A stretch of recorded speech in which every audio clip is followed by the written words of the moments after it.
What's going on, guys? So, letting Instagram story know, letting you guys know in the Telegram group.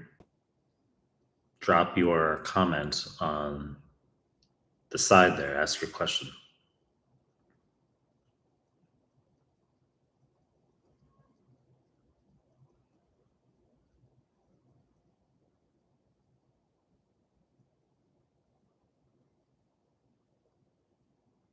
Mohammed, what's going on?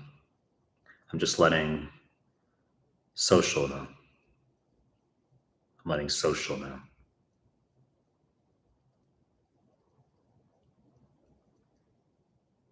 Eileen, what's going on? I'm letting social know.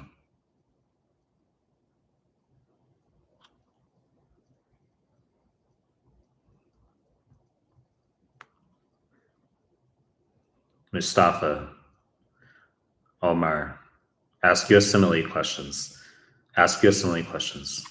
Strategy, content, your scores, all this stuff I don't want to answer through DM. That's you can ask that right now. Ask all the super annoying questions that I ignore when you DM me. Omar, Rosine, Trisha, ask annoying questions about USMLE, and I'll answer them right now because I'll ignore your DMs if you ask them. Rawl M, Vital Dose, Marissa. Hi, I just bought your step 2 QBank and have 1,000 questions left. Great, Marissa. How do you like it, Marissa? How do you like it? What color, Marissa, what color theme are you using? Are you using like the standard blue USMLE or are you using like Mehlman maroon? Which color theme are you using? Liza, yeah, you're the one I unblocked. Taha, what's going on? Guys, ask your annoying USMLE questions because I'll ignore them by DM. Dan, obsessed with your question, bro. That's good, Dan. Moath, my NBME scores. Nicola, huge thanks, Dr. Mike. Your Anki Dex PDFs helped me pass step 1 in September. Very good. Chuck Lamb, advice for people with bad attention spans doing 40-80 questions. I've talked about this a lot. You're gonna do blocks of 10, right, guys? Blocks of 10 untimed tutor random. Is that what you're gonna do? Give the video a like coming in. Give the live stream a like, guys. If you're doing a 40 question block, very monotonous. So split it into 10 questions. Take a break after you do block of 10. Okay, that's the best way to get through QBank. And I know that because that's what I did when I was studying for step 2 back in the day, because I hated going through QBank. And I split it into blocks of 10. Marissa, what should be my step 2 QBank block question goal? 40-80 per day. If your question is going to be like, what percentage should you aim for? The answer, it doesn't matter as well. So if you're getting 35% or whether you're getting 70%, that doesn't matter in QBank also. Daniela, very happy to see your growth on Instagram. Yeah, and it's also super annoying putting out reels. So that's going to transition also. And we'll see how you guys react to that when it transitions into like not just me doing content. That's going to transition. And there's been like 100 people when I posted in the story about like reaching out about making medical content, and there's like 100 DMs that I'm not ignoring anybody. The best thing you can do, by the way, is sort of just the people who break through, who are A-level, something that they do is they sort of know, they kind of intuitively know what we're looking for without even needing to ask questions. Like I'll open the DM and they're like, hey, I made these like samples of things that maybe you could use. And I'm like, this is exactly what we need. Perfect. And people who are annoying are like, can you send me a sample? I'm like, I'm like laughable. Like I would send you like, what are you on? People don't ask questions, just like send. Aditya, 4 days left for step 1. What should I do now? I'm getting 75 plus all in. Perfect. You're fine. Blitz through high yield arrows, Aditya. But your NBMEs are good. What music do you like? Well, there's lots of old school stuff. When I'm at the gym, I listen to K-pop, actually. But like old school stuff, I think you guys know one of my favorite bands, Blink-182. Let me see. Kevin Sanchez, step 2, there are some questions. They give you an abstract with the results and stuff, and it's like 3 questions in one. Yeah, these are like the research article type questions. How can you do better on those? What I would do is flag them and come back to them so you know how much time you have. Because if you encounter one of those 3 question sets with like the mini research article in the block, how do you know whether you have 12 minutes to do it or whether you have to rush through it in like 40 seconds? So I would flag it and keep it on your mind and say, I'm going to have to go back to that. That's how I would approach it. Marissa, don't you like how I already knew you were going to ask about that question? What percentage of the QBank? Starting step 1, what do I do? Did step 2, and you're starting step 1 and you already did step 2 and got a 262. I mean, obviously that's a great score on step 2. I don't like that you inverted it though. I've talked about how you should never sit step 2 before step 1. And the reason is because you'll get a higher score on 2CK if you do step 1 first. But for step 1 prep, you're going to start with QBank, okay? And you guys would never guess which QBank I'd recommend, okay? So you're going to start with Mehlman QBank, and you're going to do the PDFs in the evenings. You can do the Anki, which will be faster, but you're going to do 40, 80 questions per day in the day. That's for phase 1 of the day. And then phase 2, the evening, PDFs 4+ hours or Anki 4+ hours. Of course, you have the YouTube QBank here as well, which you're going to go through. Thanks, Marissa. The pink, Sakura Sunrise. You guys want some trivia? You want some Mehlman trivia right now? Sakura Sunrise in the QBank. The original, like one of the other names that I almost made for that was Pastel Pulse, but we went with Midnight Pulse.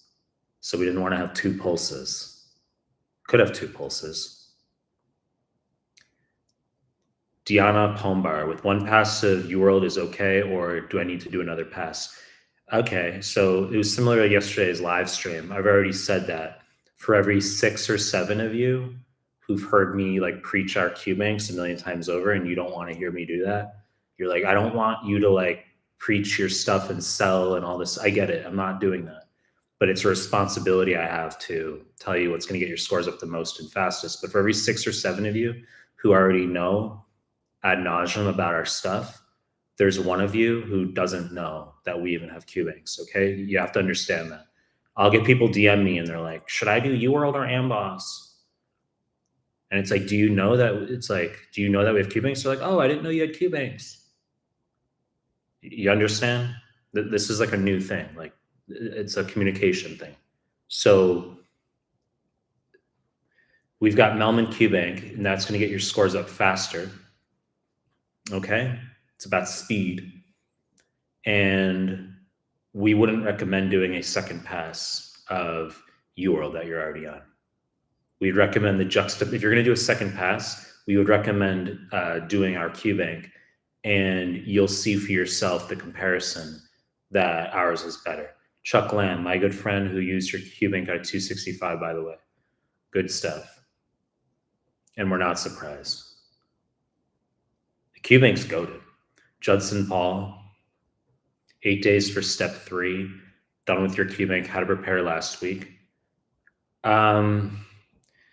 Patch up CCS cases, just make sure that those are very second nature to you. That's what I would do, Judson Paul. CCS, mainly CCS review, and also just NBME review.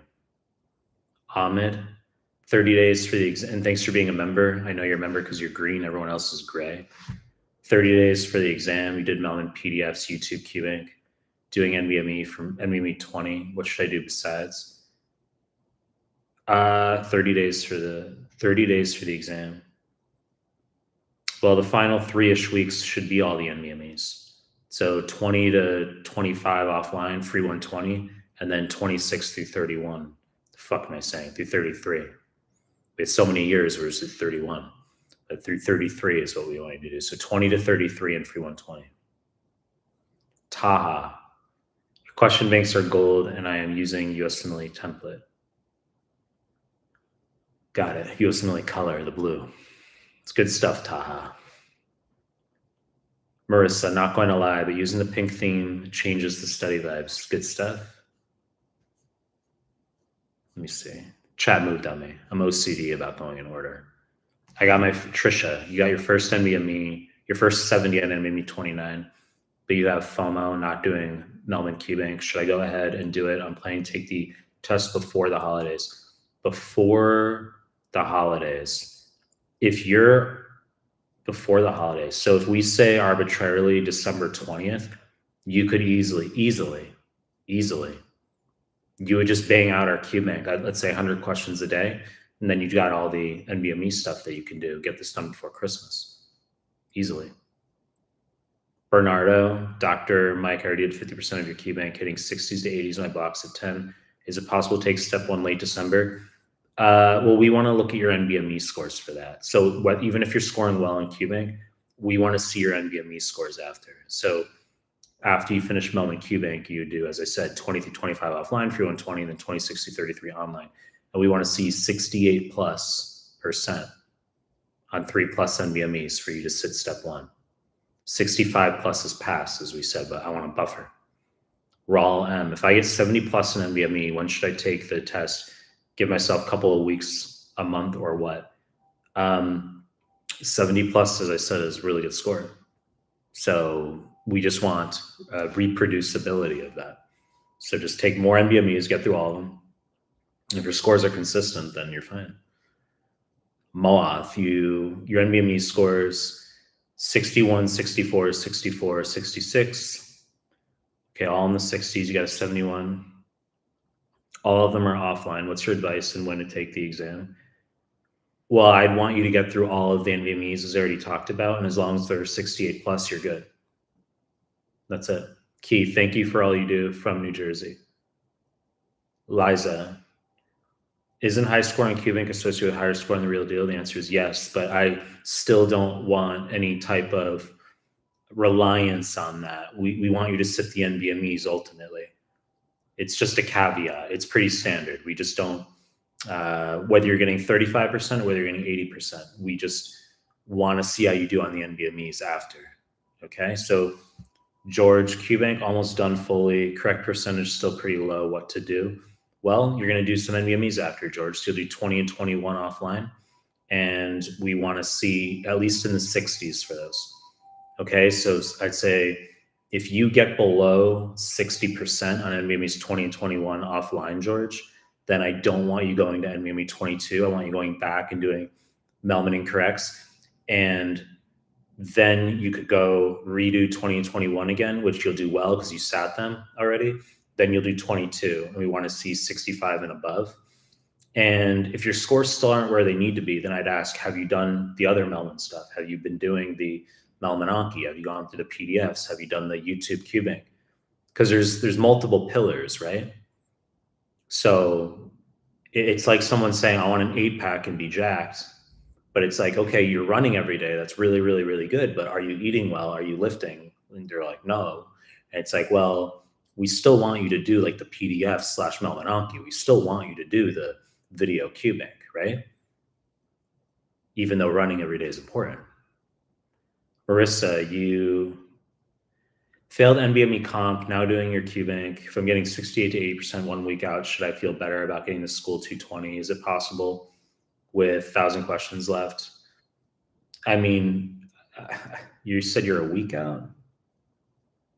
You're 1 week out. Well, we'll see. There's kind of too much to discuss. That's sort of like a segue into like, we'd be getting more information out of you about that. If you only have 1 week out and that exam's not going to be moved, you're just going to do the best you can on it.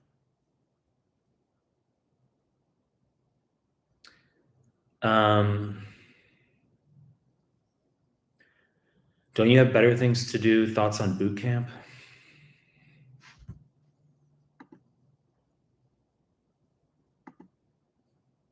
I don't like that person's comment. I just blocked the person from the channel.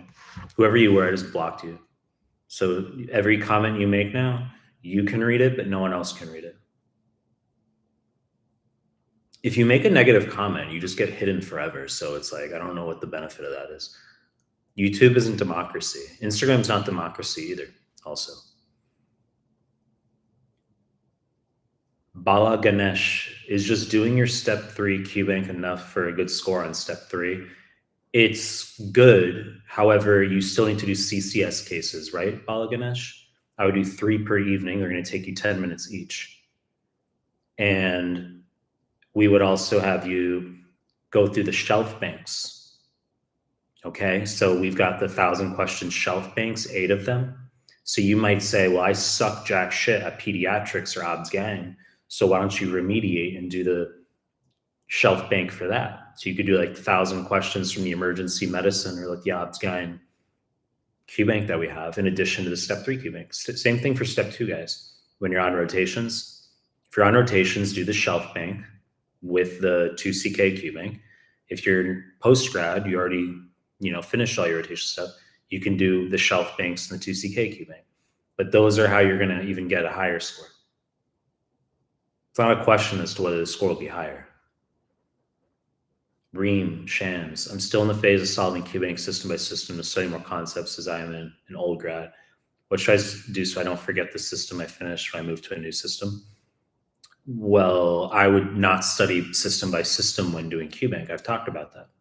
So I've said always do untimed tutor random mode, blocks of 10, 40 to 80 per day. That's from the main QBank.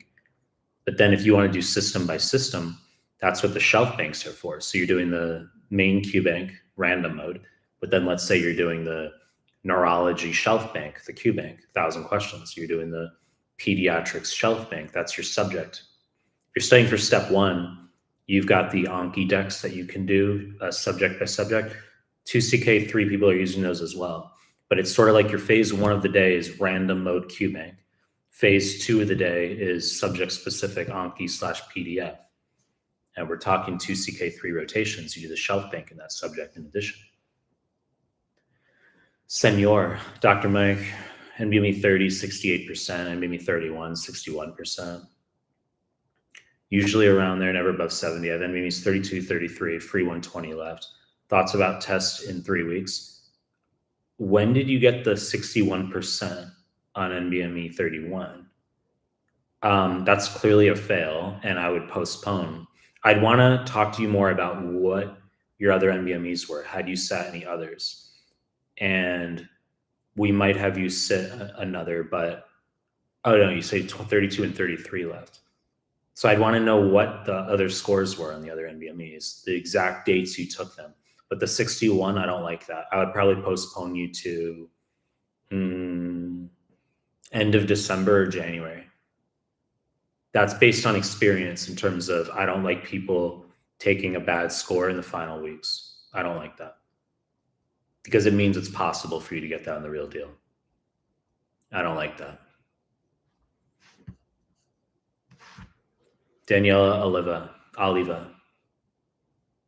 You have your second attempt comp December 18th, missing only 300 questions in your QBank. You haven't done 31, 32, 33. When do you suggest taking them? I did the rest the past. Okay, so you have 300 questions left, Mehlman QBank comps December 18th. I would plow through Mehlman Anki like 12 hours a day after you finish your QBank. I'm not kidding. That's like crazy in terms of getting your scores up. Crazy. So many anecdotes. I just got off, like before this, I was on Zoom with a student and we were going through some concepts and she was like, her responses to me were as though that's like what I would write in like my cards. And I was like, you saw it in the cards? She's like, yeah, like I did those cards like yesterday or whatever. And I was like, yeah, exactly. I was like, that's perfect answer. Cause like, she was getting the questions right, like as though like, I was like, you haven't seen these before, have you? She's like, no. She had encountered that stuff in the cards. So people doing comp, those cards get people's scores up fast. So that's why I say the combination of the Mehlman Anki with Mehlman QBank is the fastest way to get your scores up. And for those of you, you're doing the PDFs, those are fine. They're 11 out of 10. It's just that you guys tend to retain better when there's spaced repetition. But if you can sit and read, you're able to do that. PDFs are 11 out of 10 as a standalone. Daniela, you haven't tested yourself yet. Finished today with PDFs. Do you have Anki cards? I just said, just go to the links. Let me see. Chat moved me. I was wondering if you could combine both QBank Anki cards as one payment instead of making separate payments. We're not going to do that because they are separate. It's just not the same. They're just not the same. It's a thought, but they're not. We don't want to combine that. They're distinct. Just popping in to say that you were the GOAT. Thanks to the real DT. Mike, when are we getting the kanji channel? I was saying that when if I were to retire, I would like basically just study kanji like 14 hours a day. That's what I would do. That's what I would do. I would just study kanji like 14 hours a day. Hugo, thanks to the live stream. NBME 32, year-old self-assessment. I only have time for one of them. 33, no longer an option, taking step 1 in 10 days. Well, obviously 32. Mohammed, step 1 in 2 weeks. NBME 27, 72%. Free 120, 69%. NBME 28, 75%. NBME 29, 73%. Your recommendations, your scores are good. Just sit the other NBMEs. 20 through 33. Finish all of them. And we just want to see reproducibility. Muhammad, Akhtar, Calden Owens. Will you be making an Anki deck for genetics to add to your current decks? Is there genetics mixed in? I'm pretty sure we have genetics in there. Don't we? Don't we have genetics in there? I'm sure we have it in there. But a lot of the Hardy-Weinberg stuff, you can use the PDFs for that. The genetics PDF is really, really good for learning all the Hardy-Weinberg stuff. And we have tables on genes as well in the PDFs. But a lot of the like high yield path, that includes a lot of the stuff on genes also. Ethan Reed. If I'm type B, frankly, I don't care about absolutely acing step, aiming for neuro. Is it sufficient to grind the QBank, pursue PDFs and material for questions that I miss? I don't really know what your question is. Is it sufficient to just grind the QBank, pursue PDFs and material that you miss? Well, we want you going through the QBank to get your scores up, and then you can use the PDFs in the evening, as we talked about, phase 2 of the day. You know, are you asking about cross-referencing with PDFs?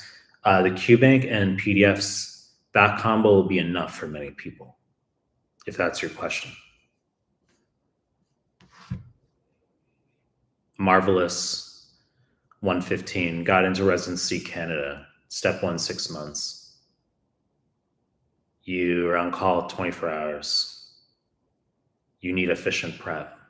Start with Mehlman QBank, 40 questions per day, blocks of 10. If you don't have time because you're working, then just work it in the best that you can. Mindy T, I have to take step 1 at the end of next year. What should I do? The end of next year, 2026. Why so much time? If you're in like, you know, first year med or something, well, what I would recommend is, in addition to Mehlman QBank, I'd recommend getting through Mehlman PDFs, Mehlman Anki, and all of the Mehlman YouTube QBank.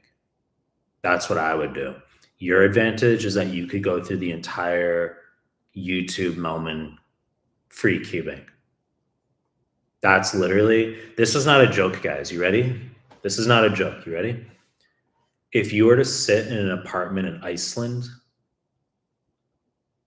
and like never go to school, never go to class or anything, you're just like some rando, like, and you're just like sitting in an apartment in Iceland, you would get a higher score on USMLE going through my QBank on YouTube. Like you just do the YouTube QBank, not even adding the PDFs in, just doing the YouTube QBank, than you would like attending any medical school in the US, like even like an Ivy League school. Like you would get a higher score. So like my point is that your advantage is like the fact that your step 1 is so ludicrously far away, like you're saying end of next year, like make your education, like go through the entire YouTube QBank that we have. There's like over 1,500 questions now, and go through the PDFs that we have, go through the Anki, and you're going to like be really, really, really strong. And then when you get closer. I mean, you could do questions now, but like you're going to do QBank work eventually, and Mehlman QBank's going to get you there. In fact, you could sit Mehlman step 1 QBank. You could even go on to like the shelf banks. You get a head start on step 2 stuff. Like you really could. Zachary Mills, do you think it's important to read PDFs or first aid before hitting the QBanks? Is very first. No, I don't. I've said that you're not going to pre-read for QBank. You're just going to go straight into QBank and be okay with getting stuff wrong. USMLE prep. How do you remember all this content? Well, that's like going to a pediatrician and saying like, how do you know so much about like kids' conditions and diseases? That's like crazy. It's like, well, that's what they focus on. So it's like, I do like you question prep, like USMLE prep. Salim, you said you missed step 1. You didn't pass step 1. Your NBMEs were 68, 69. Well, I'd want to sit down with you and I'd say, I want to know all your NBME scores. Did you do 20 through 33 and free 120? What were the dates you sat them? And there would be a catch in there. You'd be like, oh, I didn't do all the NBMEs. Or like, oh, well, I got like a 63, which was a fail. You're like, oh, well, I got a 63 on this form like 2 weeks out. And it's like, yeah, exactly. Okay. It's always like that.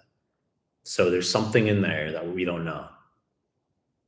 Don't just give us like the higher 2 scores you had and then say that that's like, and you didn't pass. No. Okay. Because the NBMEs are accurate. ZZZ, Dr. Mike, could you speak a little Japanese? Nani hanashite hoshi. Nani hanashite hoshi.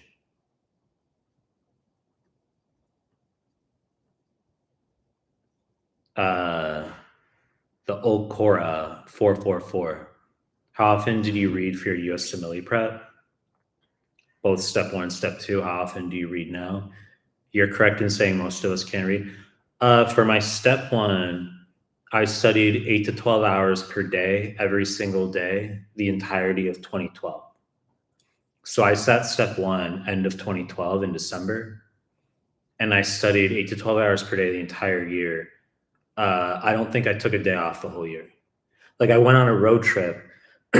Like I drove north with a friend in the summer. I was in Australia. We drove north up to Cairns. And even on that road trip, I was studying. Like he was driving. I was like looking through like cards or like, you know, kind of quizzing him, and we'd chat about stuff, or like we'd be sleeping in the car, like sitting up. And then it would be like 5:30 a.m. and I was looking at like flashcards, and he'd like wake up and I was like looking at flashcards. Like I was a real fucking gunner. And I'm not going to get into like other details, but the point is I didn't take a day off. Okay. And then for step 2, I was more like I had less interest. And I told you guys already, to relate it to what you're doing, is that I hated the step 2 stuff so much that that's how I developed the block of 10 strategy. So it's not just like, hey, this is like a great random arbitrary idea. No, it's like I isolated myself in the library. I said I must physically be in the library 8 hours a day. That was a rule I set. I wasn't allowed to leave the compound. Like I was like, I must be in the library physically 8 hours a day minimum. That was the first thing. And then the second thing was I would do blocks of 10. So I'd be in a study room. I'd do like a block of 10 from QBank for step 2. I would be like, I can't stand this anymore. I'd finish the block of 10 and I would literally walk out of the room, just like walk around the library, like looking at vending machines. And then I would go do like another block of 10. And it was like, that's how I developed the tactic of like people who have like ADHD and they like, you guys hate doing QBank sometimes. It's like, that's what you do. Block of 10, nothing else, knock it out, take a break, do another block of 10, knock it out, take a break. It's like, that's what you can do. I liked step 1 study. I hated step 2 study. Usually it's the other way around. Salim, what to do to retake step 1 ASAP? Well, do you have a certain date, or can you sit at any date? And I'd want to know your history with your scores. He sent, if I'm scoring 55 and maybe 20, approximately how long before you can sit step 1? I would say if you got an NBME 50 or NBME 20 score 55 like this week, I would say January the earliest for step one. You can go up 10% per month, but I don't want you sitting this year. January is where you're going to score. And if you say, well, fuck that, I don't want to sit in January. I don't like that idea. I want to sit in December. I say, okay, well, then just get 68% plus on all the other NBMEs and we don't have to worry about that. Right? Just get 68 plus on the other NBMEs and then you can sit in December. But I don't think you're going to. So you're going to, I would blast through Mehlman QBank between now and mid-December, late December, and then I would do all the NBMEs and sit in January. That's what I would do. Joanna, what are the chances of matching a digital program like derm, internal medicine as a non-US IMG with no research? I would say you need a very high, you would need a 270 on 270 plus on 2CK, which with score inflation now, we don't even know if that's like valuable, honestly. I don't want to, like, I know some of you have heard me talk about this, some of you haven't, but like the new average for 2CK is a 250, which is like ludicrous. It was a 232 when I sat, and it was like a 220, like 7 to 10 years before I sat. So 270 used to be crazy high. No one got 270s. It was like you celebrated. And now it's like, how is that like barely one standard deviation above? Like, it's like crazy. It's like, what? So I would say just score really effing high, get like a 275 plus, and you would want to do an observership at the location you're looking to go to, ideally. Okay? Do a review article or something if you can. You know, those combined programs are competitive. They're very competitive. Thank you, 3KBR Cooking. Ryan P., you're a junior in undergrad. You've been, you're a junior in undergrad. Do you have any advice for the CBSE specific? Are you even in med school? Oh, you're talking about Max Fash. The advice for CBSE, dude, is we literally have the CBSE comp step one QBank. Guys, if you go to that page, the link's in the bio, the QBank we have is for CBSE comp in step one. So whether you're like dental / MD and you're, you know, DMD MD and you're, or DDS MD and you are doing the Max Fash stuff and you have to take CBSE, it doesn't matter. It doesn't change anything.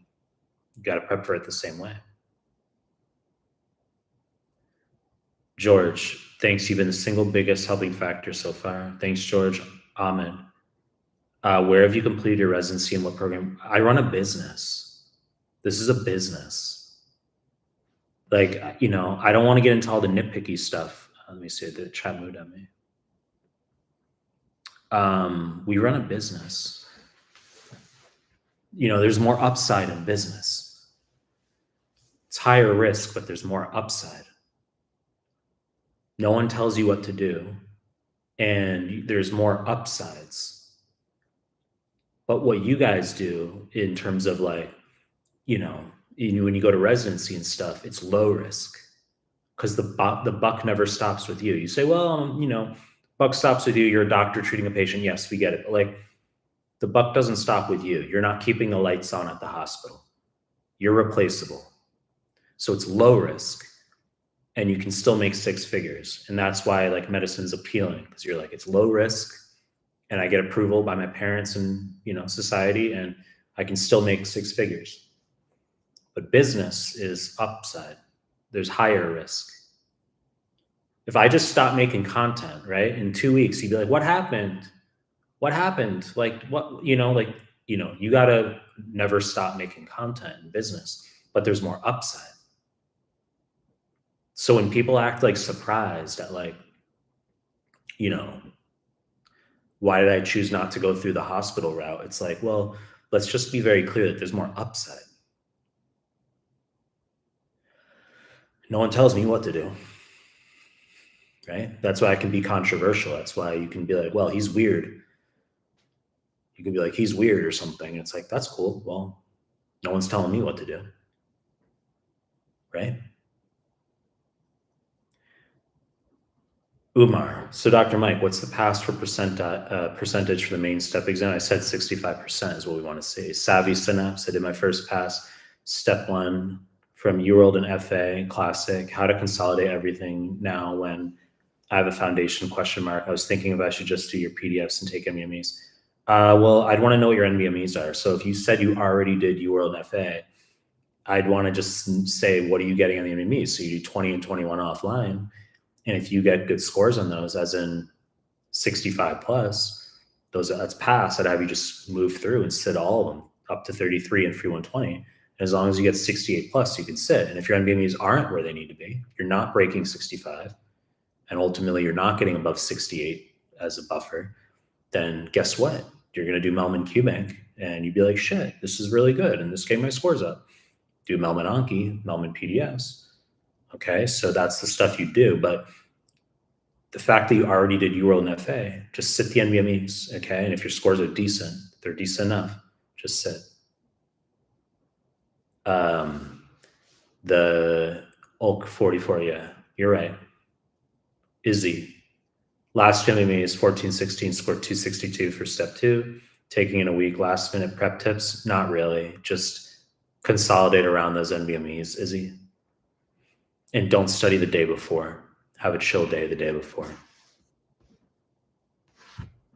Hirath, as an MS1 in my second house block, when should I start grinding for step? Thinking about buying your stuff and doing Anki for stuff you've covered during Christmas break. Much respect. Yeah, so you've got so much time. We recommend going through all the content. That's what would get your scores up the most. Correct. That's correct. And don't forget to go through the video QBank here on the YouTube, as I talked to that other dude about, who was taking step 1 in the next year. Poo-poo, what is one of the biggest and most common complaints your tutors have about students? Well, here's the deal. We have a certain level. This isn't like politically correct nonsense. I'm talking straight right now. I'm talking straight, not politically correct, okay? We don't really think that way. Like, there really is. There's truth. There's veracity. Like, if we don't really have complaints about like students, that's not really how it works. Like, I'm not like a 20-year-old college student where it's like, you gossip, but that's not how it works. Like, even if there's, let's say, think of it as like difficult cases or people who have more like advanced needs, or like, it's not about us, and it's not about whether it inconveniences us or is annoying to us. That's not really how it works. The same way when you'd be a doctor in a hospital, it's not like you'd have complaints about your patients. Does that make sense?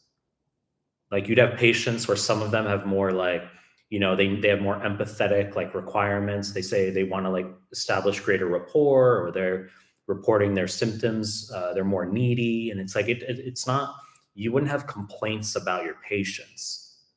So that's not really the lens through which I view things. That's not really how I view things. I would say, but to give you like an answer apart from that, I would say it's more about getting the students through the plans that are going to get their scores up the most. Like, if we say this plan is going to help you the most and students aren't doing that, I have students who pay me, let's just say, a lot, and some of them won't follow the plans.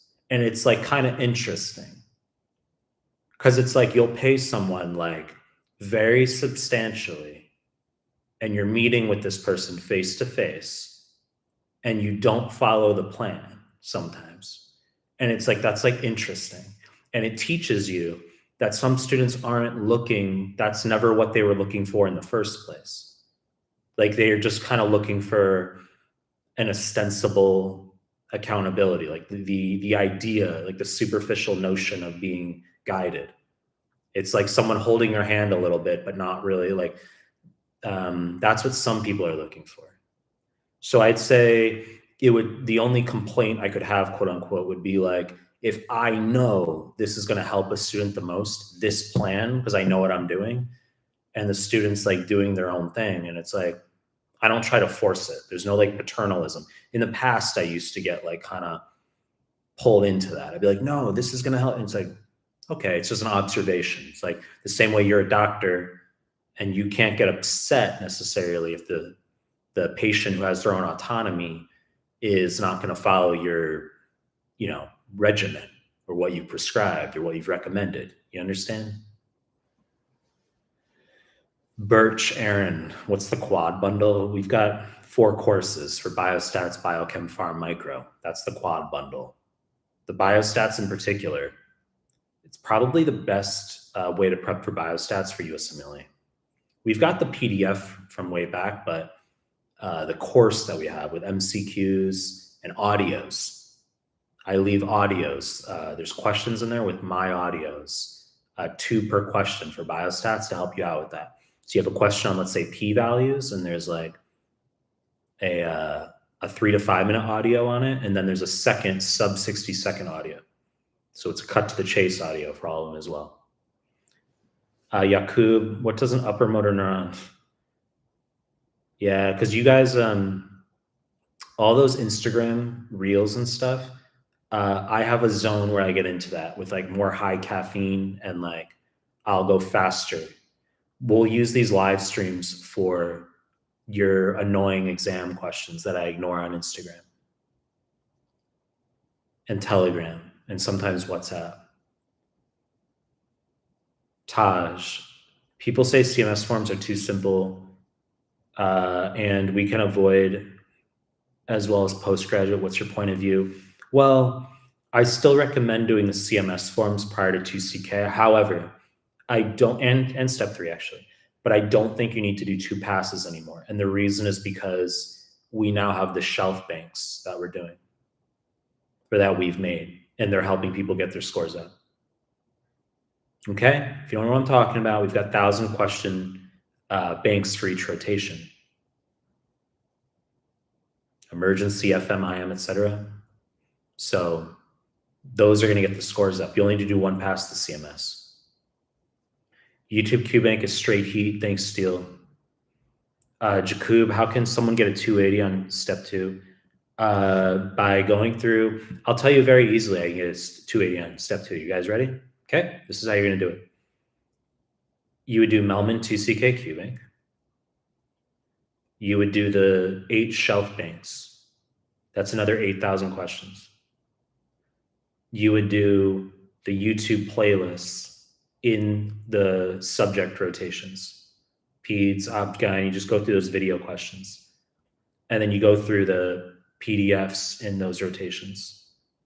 And you do the CMS forms for those rotations. And then you just have to like be smart enough and you can get 280 plus. It's not hard, it's clockwork. The hardest part is that most of you wouldn't do that. Most of you like wouldn't,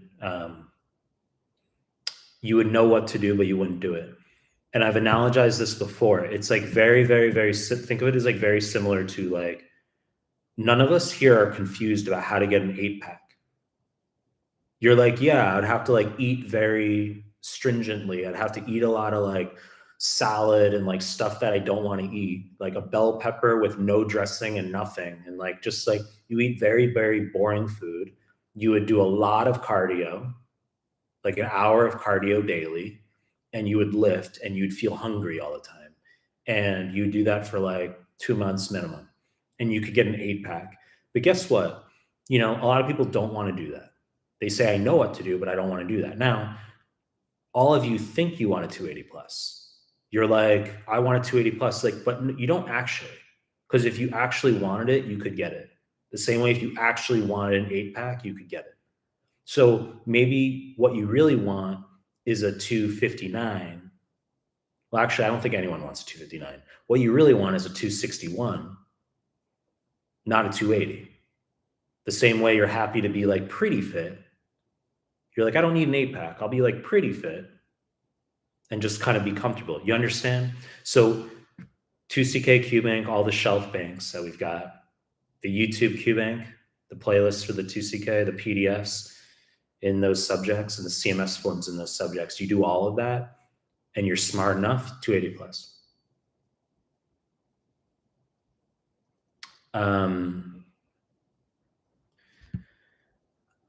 I was going to do this for half an hour, so I'll answer 2 more. Jake Darby. Love the content, man. Anything I should be doing as a first year other than Anki Onbas, corresponding to my lectures?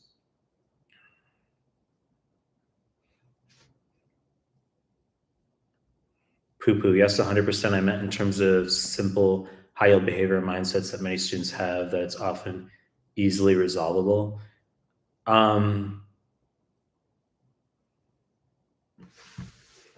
I would say it's just that most students don't actually study hard enough.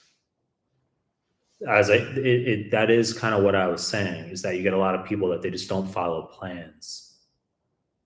One more question on that answer. Shiv, opinion on taking a leave of absence to study for comp, order passing during modules leading up to comp. There's complexity in that. That's like, I need your life history and your other stuff going on. Finally, a good question we'll end on.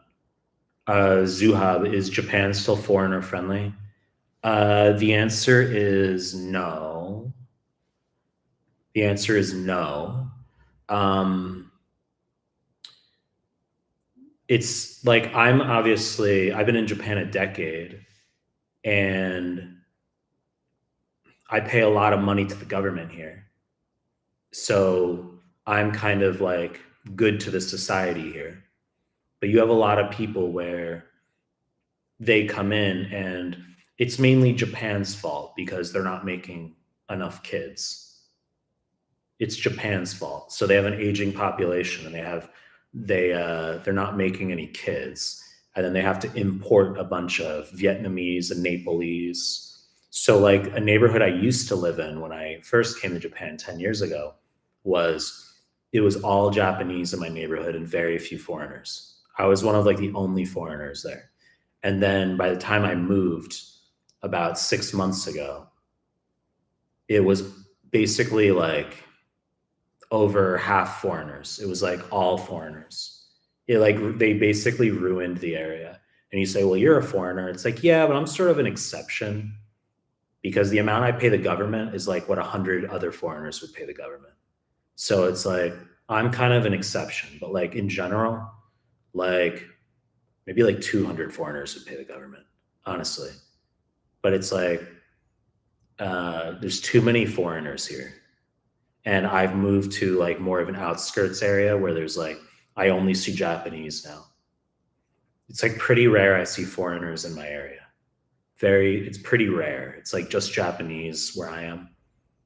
So I feel like I'm in Japan again. But it's kind of this problem where it's like, they're not making kids. So what are you going to do to support the population? You got to like import immigrants. You know what I'm saying? I'm not getting political about it. I'm just saying, like, how else are you going to sustain the population, the economy, and like the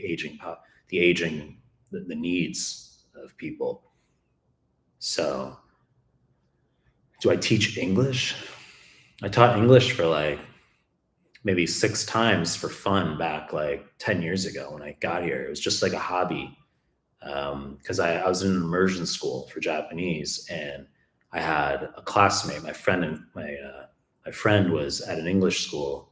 He was teaching consistently, and he's like, you got to do this. It's like fun. So I did like I did it like 6 times. And I just kept my mouth shut. Like, no one knew that I was a doctor. I kept my mouth shut. But there was like a Japanese there was a gastroenterologist who came in for like an English lesson, and I was his teacher. And I just started chatting with him about like gastro. And he was like, you know, like a lot about he's like, you know a lot about gastro. He's like, are you like I was like, I just like gastro. I was like, I'm interested in gastro, you know? Yeah, I speak I'm like street fluent in Japanese. Countryside Japan might be the move, low key. It goes both ways. It's like, do you want to live out in the country, but then you have no exposure to people? You know what I'm saying? Or do you want to live like center city? So I think my next move after this will be like center city. Um, you know, all right, guys. You know, I'll do more of these.